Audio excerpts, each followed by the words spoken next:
Hello everyone, it's Brett here, Lionheart84, and the purpose of this little video today on pineapple guavas or feijoas is a quick discussion about whether or not to thin the fruits on your plant or not, how to decide basically whether you should thin them or want to thin them, when it would be best to thin them, and what sort of fruits you should consider removing from your plants and why.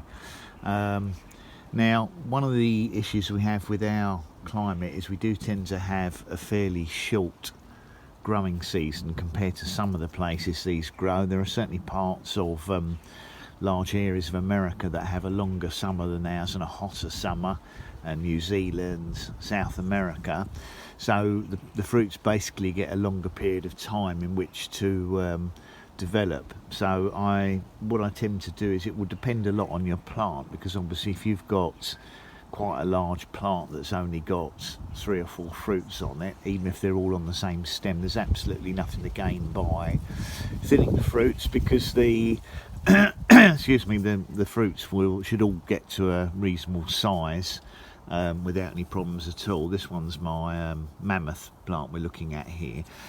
However, what I found is, in our climate, to try and encourage growth of the better fruits on the plant, it can be quite useful to, if you've got too many fruits set on the plant, or you feel they're too close together, it's definitely worth considering thinning them to try and get a better size of crop out, slightly more edible fruits, because these are not going to be ready until probably the end of October, beginning of November. And if you allow too many small, undersized, not properly set fruits to hang on the plant, it could easily affect the size of the fruits that you want to get to an edible size. But the other thing to decide here is to know when to thin them. One of the issues we have is they flower fairly late here, and you tend to get some plants set or flower much later than others, and therefore the fruit sets much later.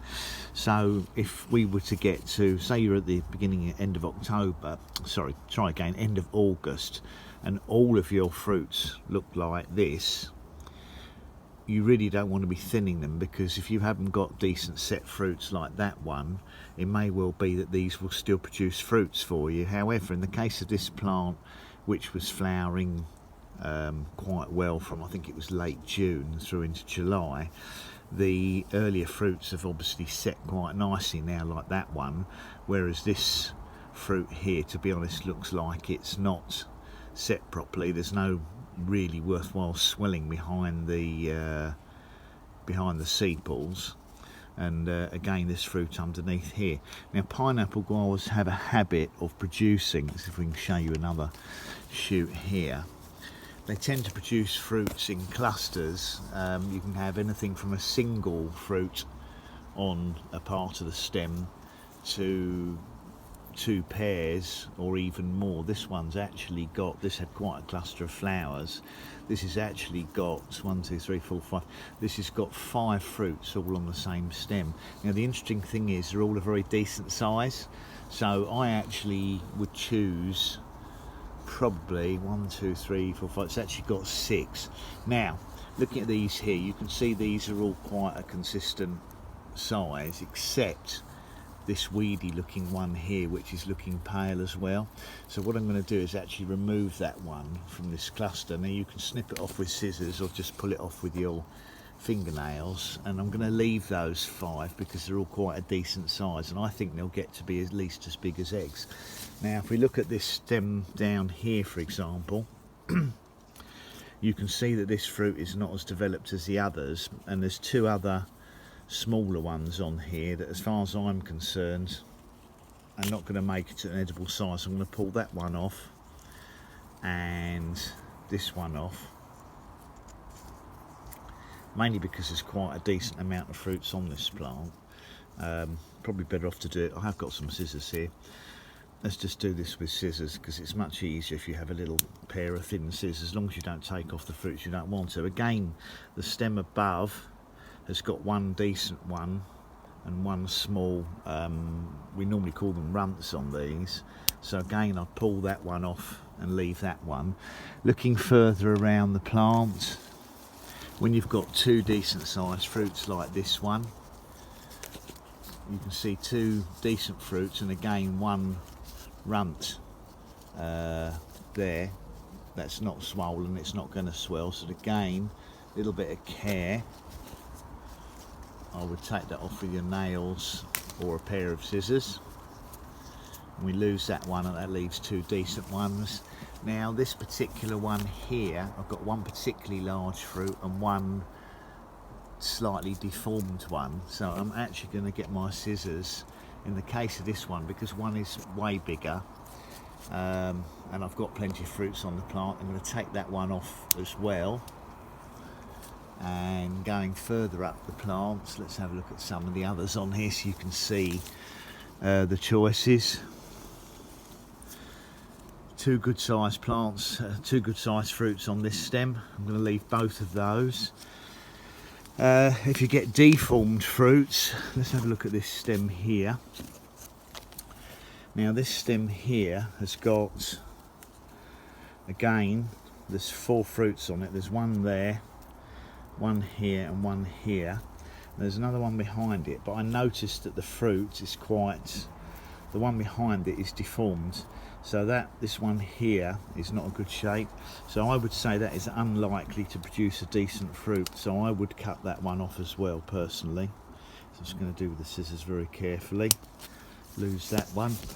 Now there are some others which are either going to be late or not at all. For the moment I can probably leave that one. I think they're highly unlikely to get to an edible size. Same for these. In fact, if you want to try and encourage one of these to develop, it's probably worth taking one off, and perhaps, I think that one can be left for the moment. Again, we've got another stem up here which has got 3 fruits developing on it. This one's a good size, this one here is a good size. This one here looks too small, so I'm going to lose that, and I might do another thinning in 2 weeks time, early in September, and I might remove that one as well, so all the energy goes into that one. It's common sense really. If you've got these very weedy looking little fruitlets, another 3 on this one here. That one's looking okay. That one doesn't look too bad. Frankly, this one here looks too small, and if you want to encourage the other 2 to grow, you just take your scissors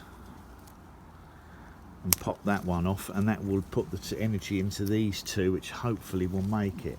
It's the same thing really. You just use your common sense and go around the plant. You don't have to remove them. There's another triple bunch here. This one is obviously stunted and not set properly, so we can remove that one. Again, you can take that off with either your fingers, if you can get to it with, if you've got nails, or you can take it off with scissors. It may well be that I should leave that one and take that one off, but I'll give it another 2 weeks and see how much this one swells, because you don't after all want to remove all your fruits. And if we have a quick look at the just a quick look at my Triumph as well. Again, we've got the same thing. This has got reasonable, this hasn't got many fruits set this year because I cut it back so hard, but those fruits look fine. I wouldn't remove those, especially as there's so few on the plant. That one there looks very stunted, weedy and discoloured, so I'm going to remove that because there's actually a smaller one behind it that I think is going to be okay. Again, there's 2 on here. This one looks stunted and weedy. The one behind is a little bit behind the mammoth, but hopefully will produce edible fruits. I'm going to take that one off. That's highly unlikely to get to a decent edible stage, and it will focus the energy on that one. As I said, it hasn't got many fruits this year because I cut it back very heavily because it was very spindly and growing right out over my area of lawn. So I may only get 7 or 8 decent fruits on it this year, but that's fine because next year it'll obviously fruit much more heavily, and there's certainly a few hidden ones. There's one up the top there. I think I'll leave that one, although it's a bit undersized. So it's just really, it's a personal thing, but if you've got a very large plant, it will obviously support a lot more fruit. This is my unnamed seedling one, and even this is surprising me by producing a reasonable amount of fruits this year, and they look as if there's some of them would be quite a decent size. But again, if you want to help the plants, just remove some of these. There's 3 on there. I'd be tempted to remove one of these 2. I'm going to take that one off there and try and allow it to focus. You can see these are quite a lot bigger there, so it's doing quite well, this unnamed seedling. But a lot of these deformed and runt fruits will drop off anyway in the next week or 2. But if you want to speed up growth, it's probably worth removing them. Obviously I want to focus on some of the fruits that are obviously much larger. That's doing quite nicely for late in August, and we'll see what happens in the next month or so, development, how far they get. There's quite a few plants at the back, fruits at the back of this that are quite cut off from the light, so it may well be that they won't develop very well. Looking down there, there's some more. There's another bunch there which you might be able to see. That fruitlet there is discoloured and not set properly, so I'm going to remove that one as well, and we'll decide whether to thin them later. But the reason I pointed out about how long you wait before you decide to cut them, if we go over here and look at this one, which is my Marion, this has got much smaller fruits because it flowered much later than my Mammoth.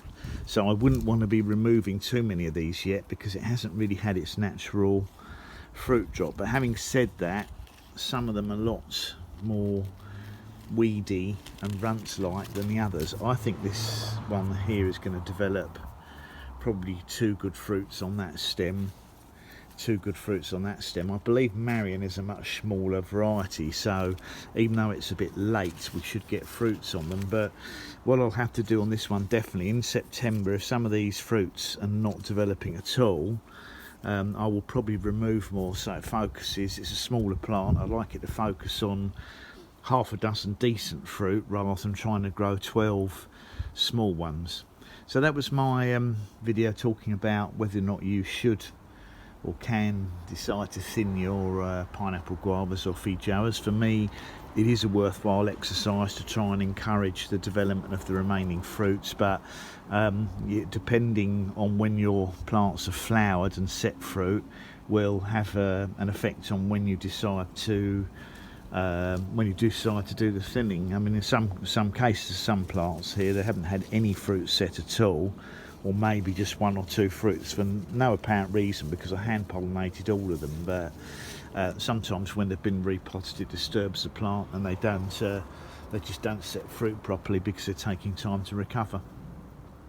So thanks for watching that video. I hope it's been useful to somebody. Please remember to give me a thumbs up. Obviously share the video if you think anybody might find it useful. Please subscribe to my channel and click on the bell if you want to get updates when new videos come out, including of course progress of these fruitlets on my pineapple guavas. I will catch up with you all soon. Brett out for now.